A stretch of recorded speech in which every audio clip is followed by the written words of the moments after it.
Our next case on calendar is U.S. versus Hackett. There are two case numbers, 25-2247 and 23-595. Each side will have 15 minutes.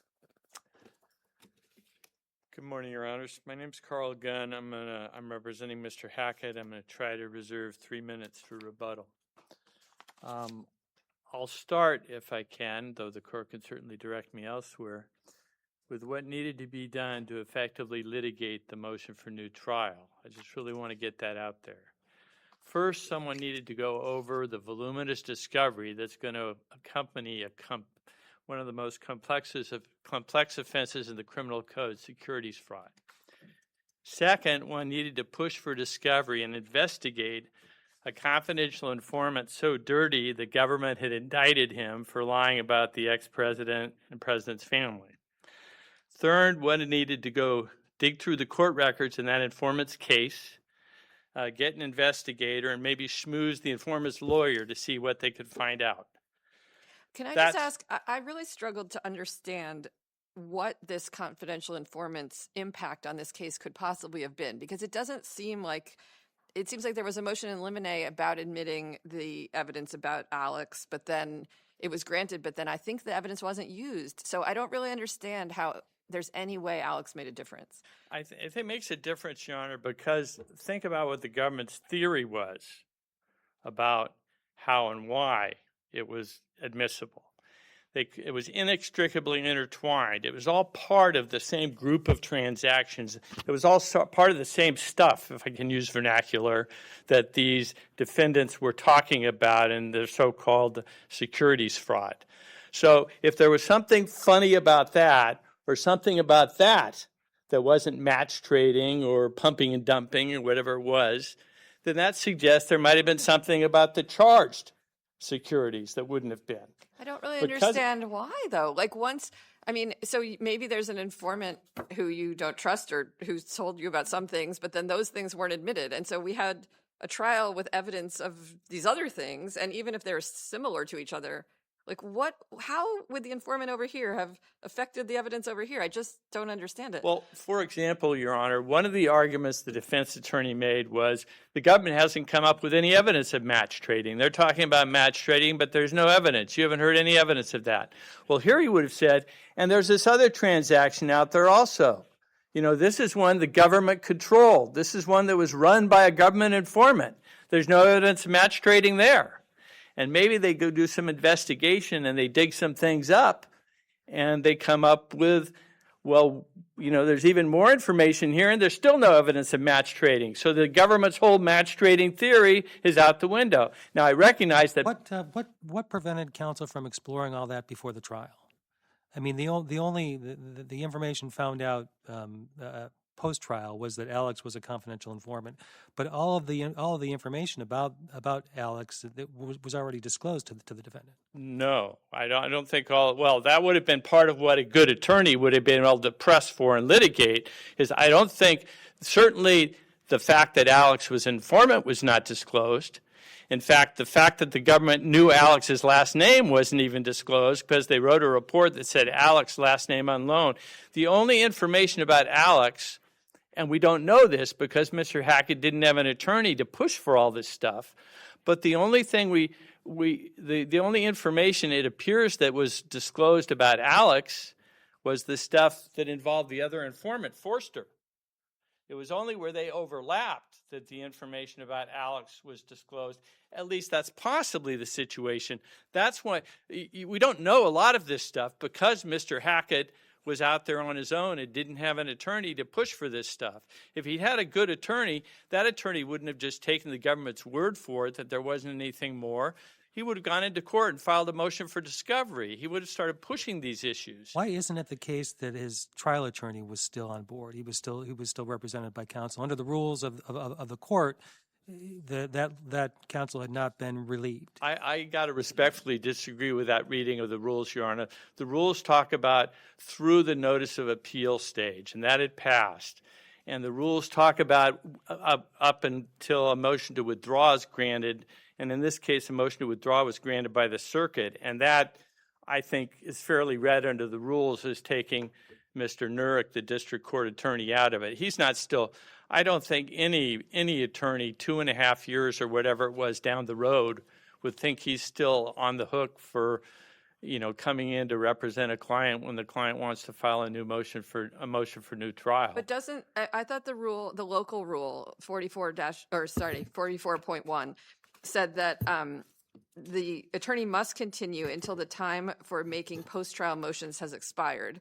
And a new trial motion can be made for 3 years, and 3 years hadn't passed. And the withdrawal was only for purposes of appeal. So I'm just having trouble why there wasn't still counsel for purposes of district court post-trial motions. I think the reading of that, Your Honor, means post-trial motions like between verdict and sentencing, because it's also in conjunction with the time for filing a notice of appeal. And just as a practical matter, I've never done retained counsel work, but I can't believe that a retained attorney 2.5 years down the road is going to think he's still on the hook to come in at that point if a client calls him and says, hey, I found new evidence, I want to do a motion for a new trial. I haven't seen the retainer agreement, obviously, and the local rule does say what the local rule says, but I think properly, Judge Scarzi is a district judge, I haven't looked at the central district rules on this, but I can't believe a district judge would think that this attorney, when the case has been over for 2 years or whatever it was, is going to think that attorney has to be hauled back in. They're going to read that attorney's representation is done when those sort of immediate district court proceedings were done. Now, here that included the restitution hearing that did happen, a few months later, but that was really just a continuation of the sentencing, so the sentencing hadn't been completed yet.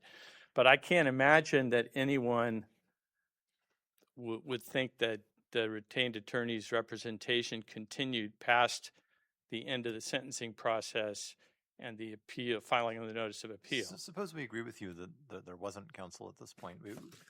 We have a new trial motion based on new evidence. It's not related to the issues that are up on appeal. It's not based on the record of what happened in the trial. It's based on this new other stuff. Why, given all of that, why isn't the Fourth Circuit right that this is essentially a collateral proceeding, that there's no right to counsel? I think there's several reasons. First of all, it's a little bit related to the record on appeal because, whether this is material and such that it might undermine confidence in the result involves looking at all the other evidence too in a sort of harmless error type of analysis. So it's a little bit related that way. I think there's 3 reasons Kitchen's right and the Fourth Circuit case is wrong. First of all, it's not correct that the direct appeal is over. Even though this is separate from it, the direct appeal is still going on. Second of all, it's not correct that there's no way this could affect the direct appeal. If the motion were denied before the direct appeal were over, then it could be consolidated and combined with a direct appeal. Third, the government, the cases the government points to aside from the Fourth Circuit's case are these tolling cases, and tolling is really a whole different question. Fourth, the government's idea that there's no jurisdiction in the district court is clearly wrong under Rule 37. There's no jurisdiction in the sense that the court can grant it, but the court can deny it. The court can say, I would grant it if I could, and the court can say, I think there's substantial issues here, and I'm glad to rule on it if you want to remand to me. It actually also helps the appeal in the sense of it may forego the need for the appeal and save Your Honor some work if the district court decides it would grant a motion for new trial. So it's true the district court doesn't have to spend time on a motion for new trial if the appeal is won, but at the same time, the time doesn't need to be spent on the appeal if the motion for new trial has merit. So I think when there's still the appeal process going on, it's different than when the appeal process is over, and there are some good reasons to combine it. And my argument, frankly, is given what I said at the beginning of my argument, is even under the abuse of discretion standard that would apply without the Kitchen case. This is a case where you needed an attorney to effectively address these issues. Can I ask you, but before you run out of time, to address restitution and in particular this timing question? So the district court had scheduled a hearing that would have been within the 90 days. Correct. and then you sought a continuance. Well, not me. Well, the defense. The institutional you. Yes. Sought a continuance. And then there's another sua sponte continuance, and then we get to the hearing, and as far as I can tell, there's no objection at the hearing, like, hey, you can't order this, it's too late, you're past the 90 days. So why shouldn't we view this objection, perhaps as invited error, or at least as forfeited and therefore subject to plain error review? Well, there's two reasons for that. First of all, the continuance was not requested outside the 90 days. That was done by the court on its own. Even the first continuance didn't have a time frame attached to it. Second of all, if you were to say it was forfeited and want to apply plain error, the case law is very clear that the government has to argue plain error for that standard to apply. The government hasn't argued plain error here, so any plain error review would be waived. Third, I think in the Hymas, the case I cite where they said that you couldn't do it more than 90 days after because there had been no warning there would be some restitution. That case, I don't think there was any objection either. So I think the circumstances here are the same as the circumstances there. And on the merits of it, I take the point that Dolan does not directly answer this question because Dolan has that language about where the district court made clear before the 90 days. But I can't see that caveat is really relevant to any of the reasoning in Dolan. I'm sorry, it's really relevant. I don't see that caveat about whether the district court made clear before 90 days that it would order restitution is really relevant to any of the reasoning in Dolan. And it seems like all the reasons that Dolan gave for thinking that the court still had authority after 90 days apply equally well here. So can you address that? Two thoughts on that, Your Honor. First of all, part of it is just a question of where and how you draw the line. So maybe it's okay to miss the 90 days if the defendant knows some restitution is coming, but it's not okay if he doesn't get any warning at all.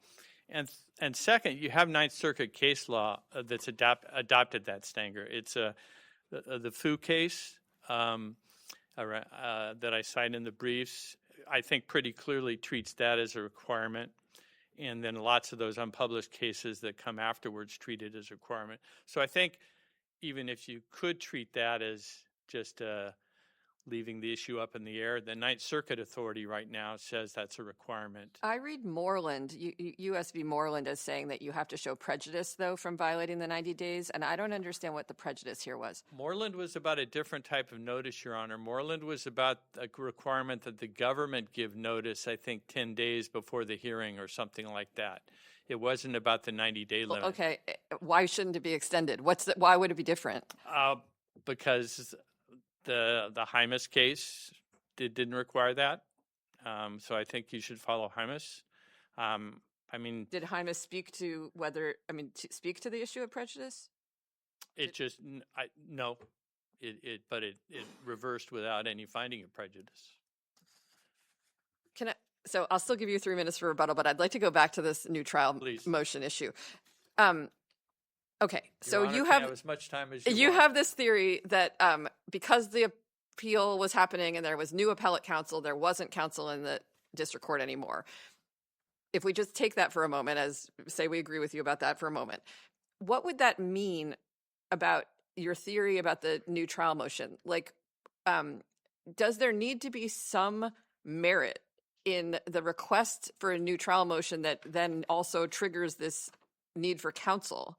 Or is the possibility that there could ever be a new trial motion something that's enough to say in the whole 3 years you have to keep the district court counsel? Like, what's the implication of what you're arguing? In other words, can a defendant just come in and say, I want to file a new trial motion, but I understand, and I think that's reasonable, Your Honor. I think maybe there needs to be some threshold showing, but you don't need to decide that because here there was a threshold showing. Here there was certainly enough to what I would call pass the smell test.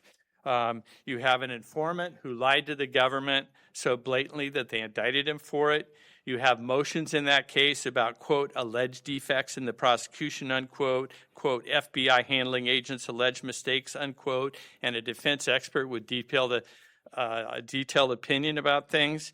You have what looks like a cover-up when the government moves to agree to vacate the conviction on appeal. You have this inextricably intertwined. And it's not just in the sort of evidentiary theory, but look at the quotes at pages 33 and 34 of my opening brief. And the government talks about all these things are being talked about and worked on at the same time. So I think all of that stuff, Your Honor, more than passes a smell test if you need some sort of threshold to say, yeah, we're going to appoint an attorney. I mean, I agree there needs to be something more than the defendant just saying, I want to file a motion for a new trial without giving any reasons. But there were some reasons here. I'm still struggling with this, so I'm just going to ask this again. So if you have an informant, even if the informant is lying, you need to find the evidence that the informant is tipping you off to. And given that here, the transactions that the informant talked about weren't even part of the trial, I'm just really struggling with how an informant over on the left side can affect the evidence that was actually found on the right side. Can you just help me why there is that link? Well, what would be happening here is the defense would be putting in the evidence at a new trial. You have the reverse 404B cases and so on that I cite that says the defense can put in evidence to show he lacks a state of mind.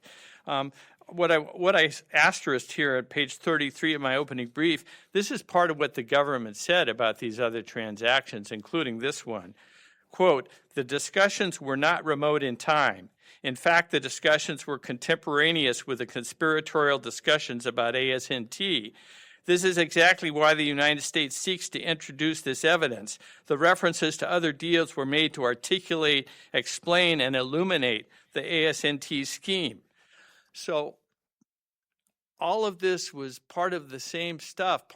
So if there was no state, if you could show that this was all a setup and all manufactured by an informant on the RIT deal, the Alex deal, that was controlled by the government, and Mr. Hackett didn't have a culpable state of mind there, then this intertwinedness, if I can make up a word, suggests or would support an argument that he didn't have the state of mind there.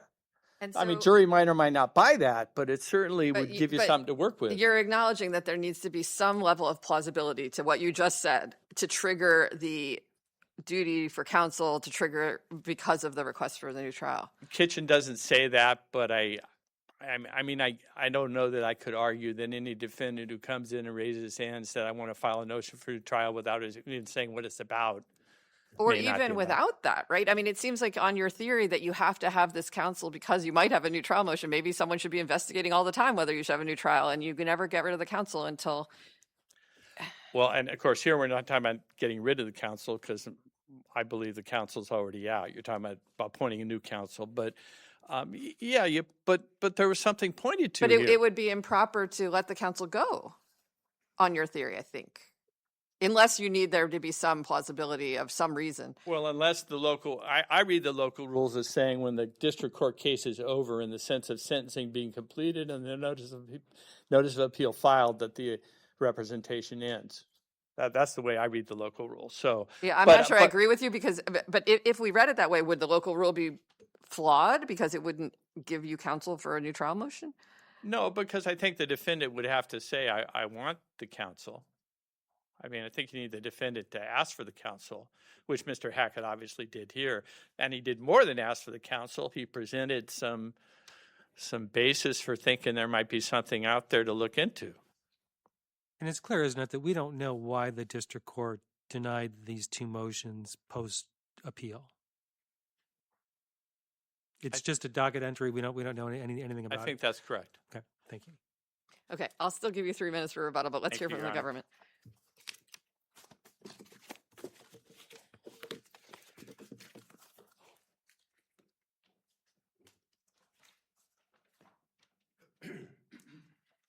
Good morning, Your Honors. May it please the Court. Mark Rahe for the United States, and just a little housekeeping matter. I would like to argue 2247, the new trial motions. I was not responsible for the restitution part. This is my colleague, Peter Horn. He will address those matters if that suits the Court.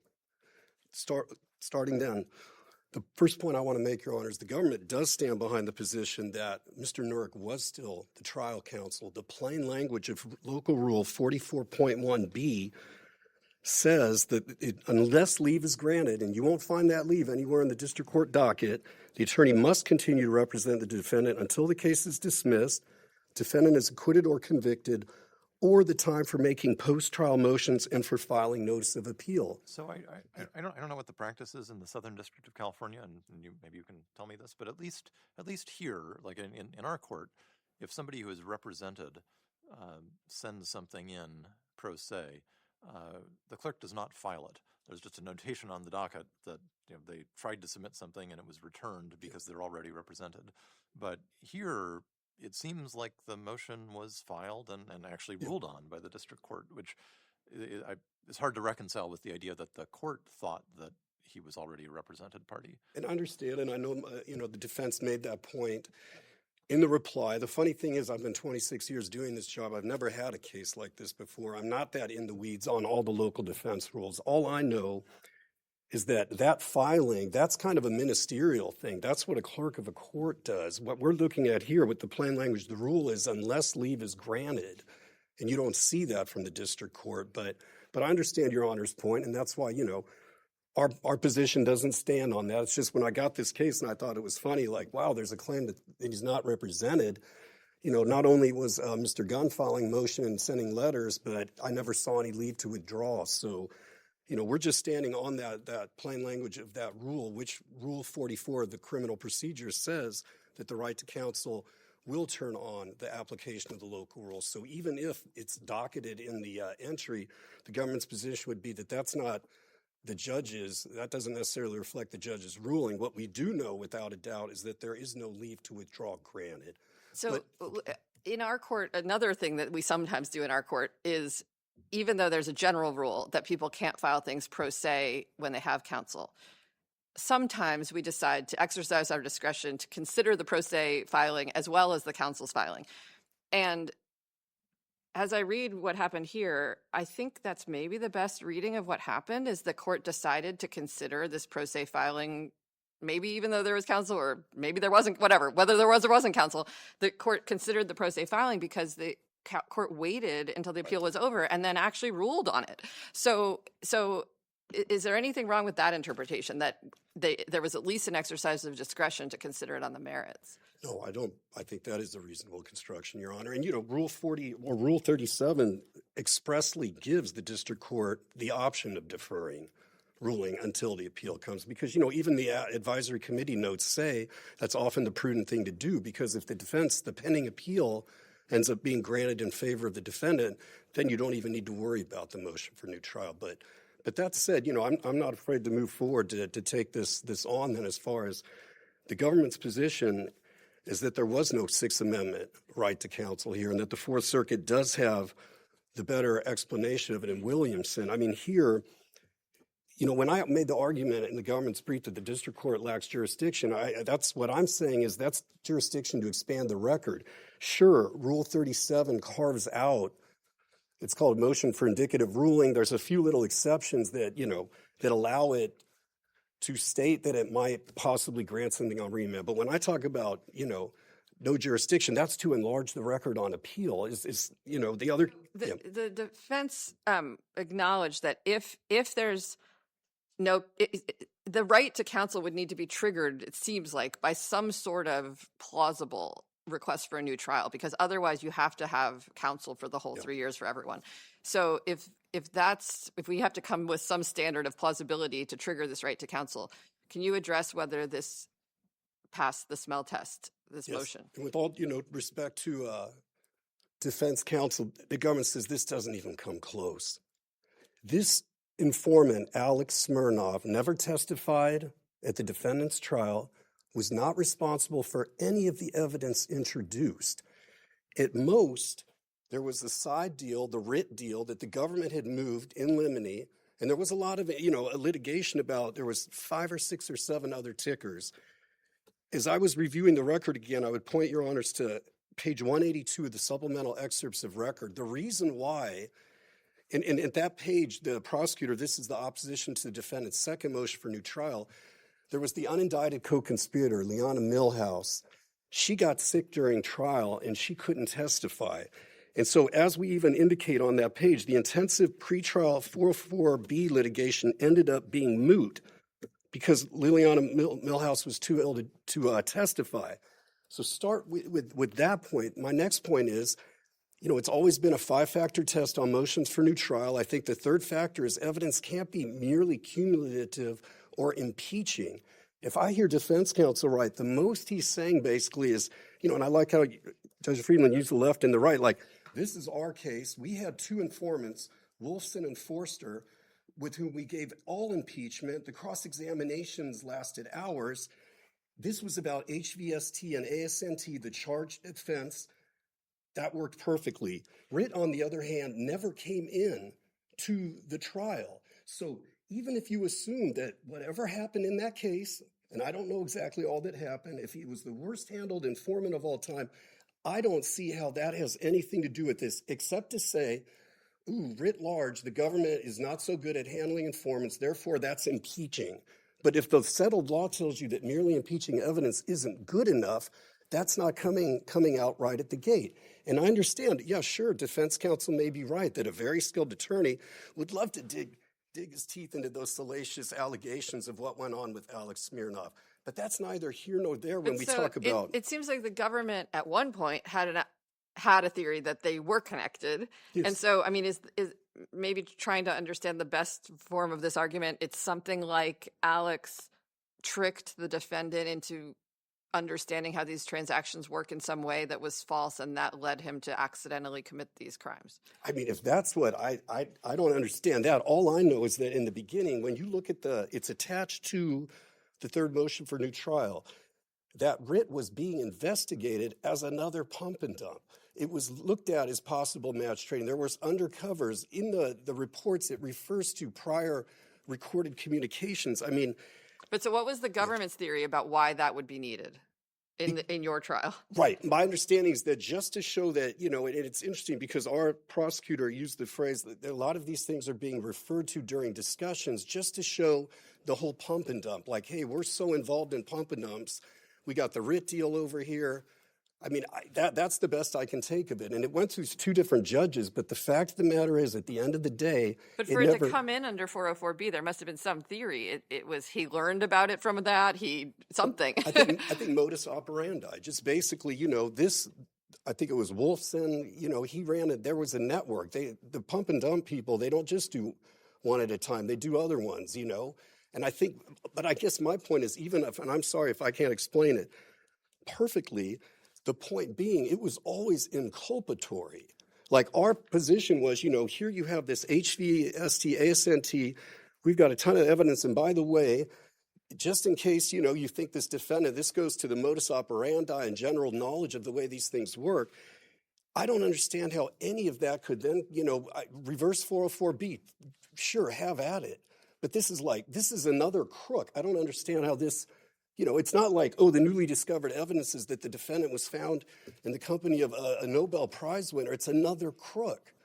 And, I just don't see, to come right back to what you talked about, the smell test, if this isn't even closely in the threshold, it's okay for the judge to deny it. And what does the law tell us? Judges get maximum deference in motions for new trial because they presided over it. This district judge, knew that none of this writ evidence came in, knew that Alex Smirnov had nothing to do with the evidence at trial, therefore could summarily deny this motion for new trial. But unfortunately, we don't have any idea why the district judge denied this motion. That is correct, Your Honor. So the district judge could have denied the motion because he thought Mr. Hackett was represented by counsel, and it was therefore improper for him to be filing it. He could have denied it for other reasons as well. How do we deal with that? How do we know that there was a reasoned decision and the judge didn't just say, "Well, the appeal's over. I'm going to clear this off my docket"? Well, again, because I go back to those rules that we give the trial judge deference. This, it's not like this case got reassigned for sentencing. This is the judge that presided over the trial. United States versus Cardi, the en banc case, holds that judges are presumed to know the law. And here, when on its face, sure, would it have been helpful? Obviously, it would have been more helpful if we had something. But our position is if something is so manifestly devoid of merit on its face, that it's not an abuse of discretion, because that is the standard being applied here. And that gets us to, we've been talking about the smell test, right? Yes. But how do you articulate that in sort of a legal test that we could apply here? What's the, what does the defendant have to show about this new evidence? Well, I would point to that 5-factor test, and again, if the third factor is that evidence can't be merely cumulative or impeaching, the smell test has to be, you need something that's better than that. But I mean, the theory here might be that Alexander Smirnoff was the one that convinced the defendant that these sorts of transactions were appropriate. He was working for the government, and therefore the defendant didn't have the appropriate criminal intent. I mean, that would be, in all due respect, I think that's too speculative, because there's nothing, in what the evidence that we do have here, it's just, there was a January 2018 phone call, which led to the FBI report. I mean, our evidence in front of the jury, we had, expert witness, we had the 2 informants who did communicate with the defendant, whose phone calls were recorded. That's what we go on. This idea that, maybe some unknown person out in the ether, let alone Alex Smirnoff, convinced the defendant, I would say that's too speculative. And again, motions for new trial disfavor, because, we have this tradition in the law, like once a jury has spoken and all these things have happened. But I don't know if I can answer that any better than that. I apologize if I can't, Your Honor. But, our thing on the smell test, again, maybe the last point I'll make, United States versus Butler, that was one of the chief authorities in the third motion for new trial. I reread that last night. That was the case where the government didn't turn over impeachment about the chief witness that testified for them at trial. This is so far from that, because, again, Alex Smirnoff had nothing to do with the case. So unless there are further questions, maybe I guess I still have a question on sort of going back to the right to counsel issue. Yes. So if we suppose that we think that he was not represented, Yep. And suppose that we think that the Seventh Circuit was right in Kitchen, then what happens then? Well, then I think I'm out of luck. Then, Yeah. Okay.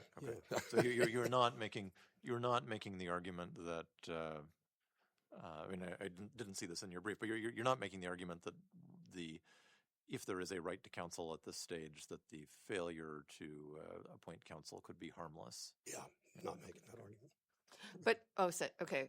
Well, I thought you were adopting the smell test along the way to this, though. So do you think that if there's a right to counsel for a new trial motion, it's only triggered with some plausibility of the new trial motion, or just any desire to file a new trial motion? Well, you know what, that hadn't been presented. I mean, I have no problem with the plausibility standard, but because here we think that that's not even met. But I don't know that I've seen that in the other, in case law so far. It's just that 5-factor test. Was it truly new? Was the defendant diligent in not finding it earlier? Is it material? And it can't be. But that's whether the new trial motion should be granted, not whether you have a right to counsel to try to make the new trial motion. Yeah. But that's an issue, it's a situation that the court hasn't spoken to, and that's why there's this split out there. So, yeah. Do you know whether the Seventh Circuit thinks that you have to have counsel for the 3 years still in the district court in order to file a new trial motion? I do not. And especially I would assume that under Federal Rule of Criminal Procedure 44, it would turn on the local rules of whatever district, that hypothetical case would arise from. Okay, so the government still has a minute. Do you want to ask questions on the other issue? Okay, let's bring up your co-counsel, please. And I'm sorry if I deprived him of time. Why don't we put 4 minutes on the clock, please? May it please the court. Peter Horn for the United States on Appeal 23595, the restitution issues. Happy to take a question if Judge Miller has one at the outset. And otherwise, why haven't you argued for the application of plain error here? I think that could apply. We haven't argued for that because, as I've read the cases generally, it appears the court has applied the sort of standard of reviews for restitution issues, which are de novo for legality and methodology, and then abuse of discretion and clear error for calculation and factual questions. And from the government's perspective, this is plainly, no pun intended, in a situation where there is no error, and in any event, as Judge Friedland homed in on, there is no prejudice. Now, I think the court could apply that standard, but it isn't dispositive, because going to the merits, as you asked my friend on the other side about, Judge Miller, Dolan and the reasoning behind that is really about protecting the victims, and the statute being about benefiting them, not just protecting the defendant. And the Avenatti case from the Second Circuit explains, I think well, the caveat or the apparent condition that it needs to be clear before the end of 90 days the restitution is going to be ordered.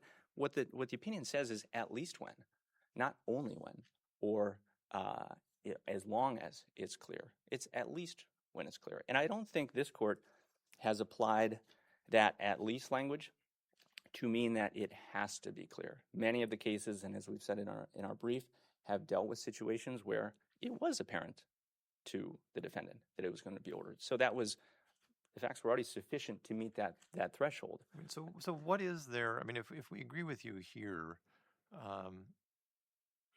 I guess the concern, and this is a concern expressed by the Dolan dissenters, and it seems it would be a much greater concern here, that what is there to make sure that this happens in anything resembling a timely fashion? I mean, what if it had been, like this took, a couple months past the deadline, but it could have dragged on longer, and what if it was a year past the deadline? And what's the limit? It could have.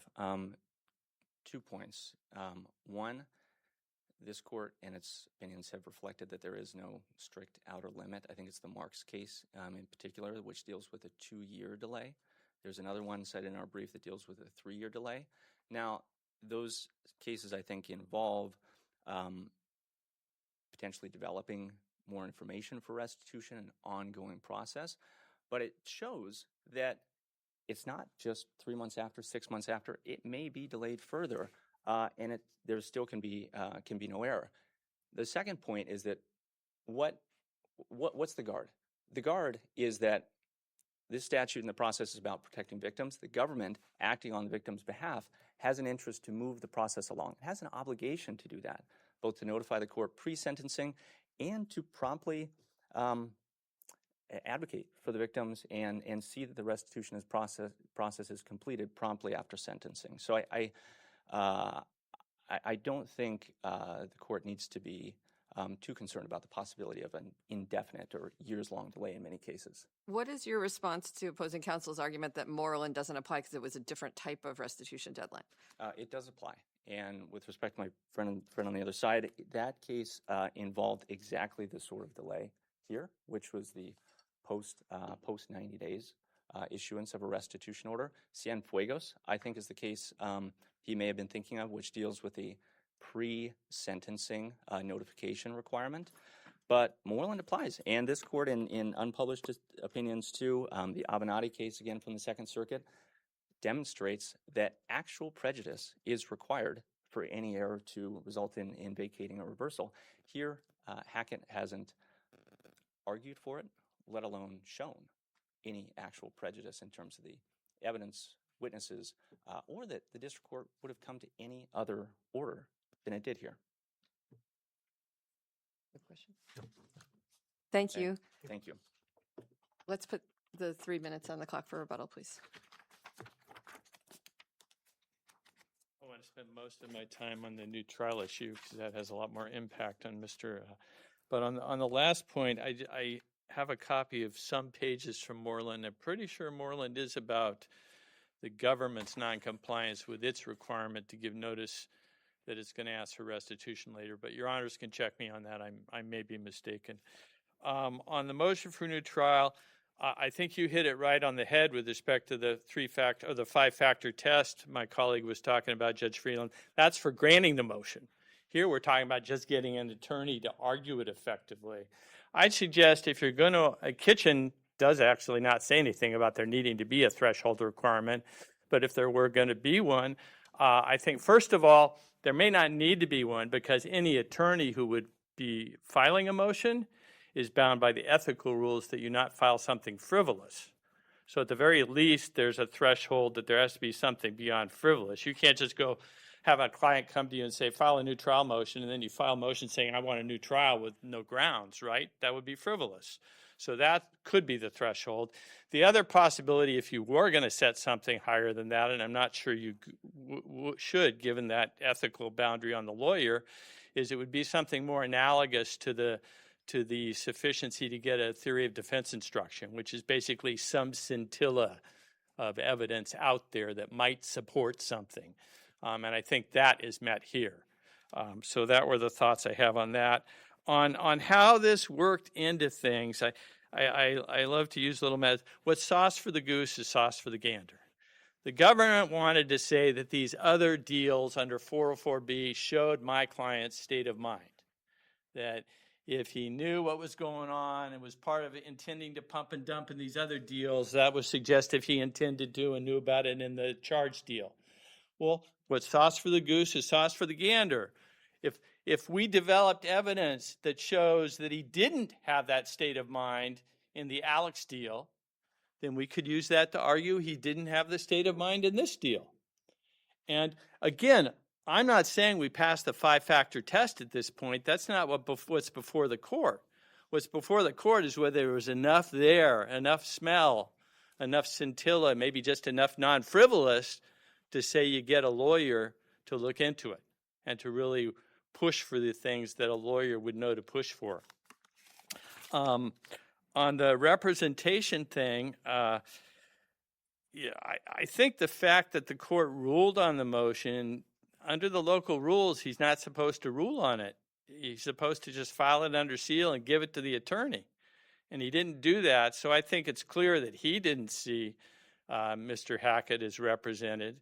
What's the local rule that requires that? It's, Your Honor, it's cited in my reply brief, and I opened that page, I believe. It's on page 5 of my reply brief. It's a general order. At the bottom, General Order 734 and Local Rule 83.3F. Basically say a party can't make pro se filings. Quote, documents filed directly with the court by represented defendants have no legal effect, unquote.